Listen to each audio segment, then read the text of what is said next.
Hi guys, so nagtanim pala ako ng malunggay dito sa maliit na pot. Seed siya nung tinanim ko siya. Bali, tatlo yung nilagay ko pero namatay yung isa. Medyo malaki na siya kaya kailangan na siya natin i-repot. So, ayan. Nagdala ako ng lupa dito sa taas kasi malamig pa sa labas. So, kailangan natin silang ipatubo muna dito sa taas bago natin sila ilabas pag springtime na. So, bago natin siya ilipat, tanggalin muna natin siya sa maliit na pot. So, separate natin siya guys.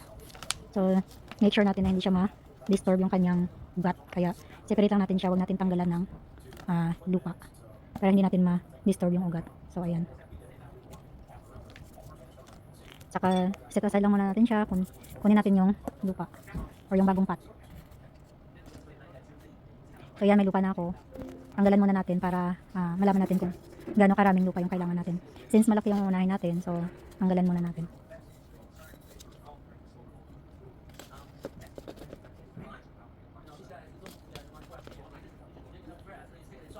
So, ayan, medyo malalim na siya. So, make sure natin na matabunan natin yung lupa na yung height ng lupa na kinuha natin kanina. Ayan.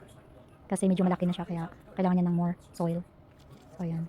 Yung lupa pala na ginagamit ko dito guys is bali combination siya ng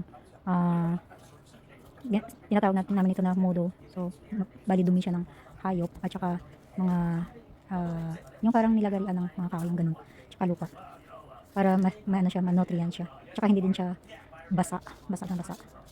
Mabilis lang siyang mag-drain yung tubig. Kaya ayan. So, ayan. Nagawa na natin. So, gawin ko ngayon is ilalagay ko lang siya dito sa mga bulaklak ko na tanim na nandito din lahat sa taas. Kasi nga malamig pa sa labas. Tsaka, nilagyan ko nga pala ng mat ito or pad para hindi tumagas yung tubig dun sa sahig kasi masisira yung sahig natin kapag dinaretso lang natin ng lagay doon. Kaya naglagay ako ng pad dyan. So, ayan. Under sila sa grow light. So, hopefully makatulong yung grow light. So, meron din pala akong kangkong dito. Ayan, tumutubo na yung kangkong ko. So, hopefully, lumaki siya. Yan lang. Salamat.